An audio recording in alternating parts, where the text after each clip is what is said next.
نحمده ونصلي ونسلم على رسوله الكريم اما بعد فاعوذ بالله من الشيطان الرجيم بسم الله الرحمن الرحيم فاما من اعطى واتقى وصدق بالحسنى قال النبي صلى الله عليه وسلم مروا ابا بکر فلیصلی بالناس او کما قال علیہ الصلاۃ والسلام۔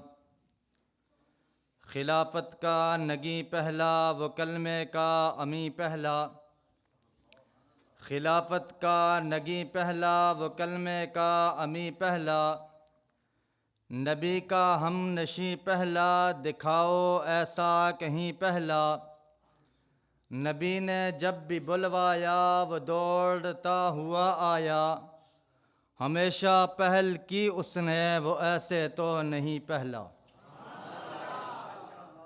قابل عزت تعظیم و تکریم حضرات علماء اکرام، مسلک اہل سنت والجماعت احناف دیوبند سے تعلق رکھنے والے، جرت مند غیرت مند باوفا باحیا نڈر بے باک بے خوف، مجاہد مواحد، ختم نبوت کے پروانوں، اصحاب و اہل بیت رسول کے دیوانوں، آج کی اس بابرکت بارونق روح پرور روحانی محفل میں جو موضوع سخن لے کر میں آپ حضرات کی خدمت میں حاضر ہوا ہوں وہ ہے اولیت صدیق اکبر۔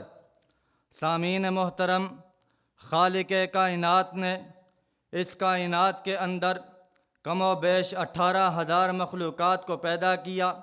ان تمام مخلوقات میں سے میرے رب نے حضرت انسان کو چنا، حضرت انسان کو چن کر اشرف المخلوقات کا تاج انسان کے سر پہ سجایا۔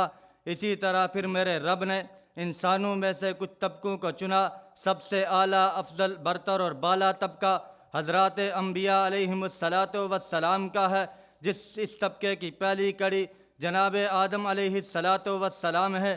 اس سلسلے کا آغاز حضرت آدم سے ہوتا ہے، اس سلسلے کا اختتام جناب محمد الرسول اللہ صلی اللہ علیہ وسلم پہ ہوتا ہے۔ دوسرا طبقہ جس کو میرے رب نے انسانیت میں سب سے اعلیٰ افضل برتر اور بالا مقام عطا کیا وہ جناب حضرات صحابہ اکرام کا ہے۔ صحابہ اکرام رضی اللہ تعالی عنہم اجمعین میں تمام صحابہ میں جس صحابی کو اللہ نے فضیلت بزرگی عطا کی ہے وہ حضرت صدیق اکبر رضی اللہ تعالی عنہ ہیں۔ جناب محترم، اللہ رب العزت نے حضور کے ذریعے، حضور کے صدقے امت میں جتنی بھی عظمتیں بانٹی ان میں پہلا حصہ صدیق اکبر کا ہے، باقی امت بعد میں ہے۔ ہاں جناب، اللہ کی طرف سے جو کچھ ملا وہ دیکھو، اگر کروڑوں کو مل سکتا ہے تو صدیق کو دے دو، باقیوں کو شامل کر دو، اگر لاکھوں کو مل سکتا ہے تو شامل کر دو، لیکن صدیق کا نمبر پہلے ہے۔ اگر کروڑوں شامل ہو سکتے ہیں کر دو، لاکھوں شامل ہو سکتے ہیں کر دو، ہزاروں شامل ہو سکتے ہیں کر دو، سینکڑوں شامل ہو سکتے ہیں کر دو، 20 شامل ہو سکتے ہیں کر دو، 10 شامل ہو سکتے ہیں کر دو، چند افراد شامل ہو سکتے ہیں کر دو، لیکن اگر سیٹ ہی ایک ہو تو بلا مقابلہ صدیق اکبر ہیں۔ سامعین محترم، اللہ رب العزت نے حضور کے صدقے ہمیں کلمہ نصیب کیا، ایمان نصیب کیا۔ اس وقت سے لے کر آج تک یہ فیض تقسیم ہو رہا ہے، لوگ کلمہ پڑھ رہے ہیں، امت بڑھ رہی ہے، حضور علیہ السلام پر ایمان لا رہے ہیں، لیکن سب سے پہلے ایمان لانے والے صدیق اکبر ہیں، باقی امت بعد میں ہے۔ اسی طرح اللہ نے حضور کے صدقے فیض تقسیم کیا صحابیت کا۔ صحابہ اکرام میں سب سے پہلے نمبر پر صدیق اکبر ہے، باقی صحابہ اکرام بعد میں ہیں۔ اسی طرح حضرات صحابہ میں پھر فیض تقسیم ہوا، 10,000 فاتحین مکہ کی سیٹیں آئی، سیٹیں ہیں 10,000، پہلی کرسی صدیق اکبر کو دے دی گئی، 9,999 شامل کر دیے گئے۔ اسی طرح اللہ رب العزت نے صحابہ میں مزید فضیلتیں بانٹی، عظمتیں بانٹی، تو 10,000 میں سے سلیکشن ہوئی، انتخاب ہوا حضرات صحابہ اکرام کا، تو سیٹیں آئی 1,400۔ یہ ہیں بیت رضوان والے، لقد رضی اللہ عن المؤمنین اذ یبایعونک تحت الشجرہ۔ ان 1,400 صحابہ میں پہلی کرسی صدیق اکبر کی ہے، 1399 شامل کر دیے گئے۔ اسی طرح پھر مزید انتخاب ہوا، ان 1400 میں سے بیر رب نے حضرات صحابہ کا انتخاب کیا تو کرسی سیٹیں آئی 313، یہ ہیں اصحاب بدر۔ وَلَقَدْ نَصَرَكُمُ اللَّهُ بِبَدْرٍ وَأَنْتُمْ أَذِلَّةٌ، تو پہلی کرسی صدیق اکبر کی ہے، 312 شامل کر دیے گئے۔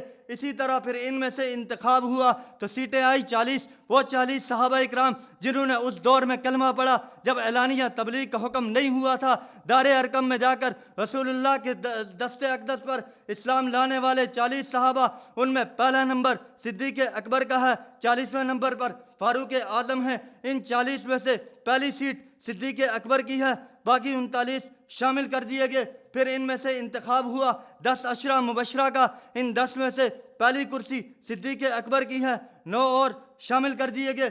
پھر انتخاب ہوا 4 صحابہ اکرام کا، یہ ہے خلافت راشدہ، خلفائے راشدین۔ وعد اللہ الذین آمنوا منکم وعملوا الصالحات ليستخلفنهم في الأرض كما استخلف الذين من قبلهم وليمكنن لهم دينهم الذي ارتضى لهم وليبدلنهم من بعد خوفهم أمنا يعبدونني لا يشركون بي شيئا ومن كفر بعد ذلك فأولئك هم الفاسقون۔ یہ ہے خلافت راشدہ۔ ان خلافت راشدہ کی ان 4 کرسیوں میں پہلی کرسی صدیق اکبر کی ہے، 3 اور شامل کر دیے گئے۔ پھر اسی طرح اللہ رب العزت نے وزارت مصطفیٰ کی 2 سیٹیں اتاری، وزارت مصطفیٰ کی 2 سیٹیں زمین پر، 2 آسمان پر۔ ما من نبی الا ولہ وزیران من اہل السماء ووزیران من اہل الارض فاما وزیرای من اہل السماء فجبریل ومیکائیل واما وزیرای من اہل الارض فابو بکر وعمر۔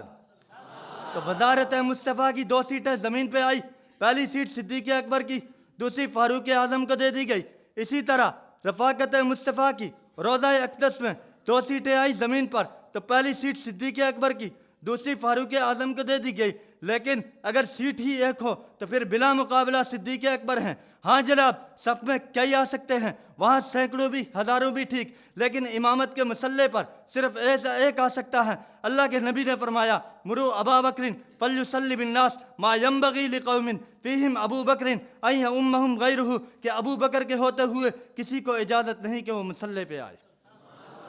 سامعین محترم، حضرات صحابہ اکرام میں پھر جب رفاقت کی سیٹ آئی، رفاقت مصطفیٰ کی ہجرت کی رات رفاقت کی سیٹ آئی، تو پھر جب اب یہ کون آئے، سیٹ ایک ہے، تو پھر بلا مقابلہ صدیق اکبر ہیں۔ حضرت صدیق اکبر رضی اللہ تعالی عنہ پر تان و تشنیع بھی کی جاتی ہے۔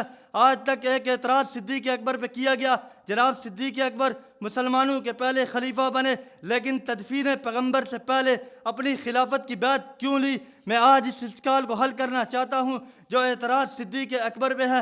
میں آج اپنے استاد محترم متکلم اسلام کی طرز پر سوال چھوڑ کر اس ڈائس کو چھوڑنا چاہتا ہوں۔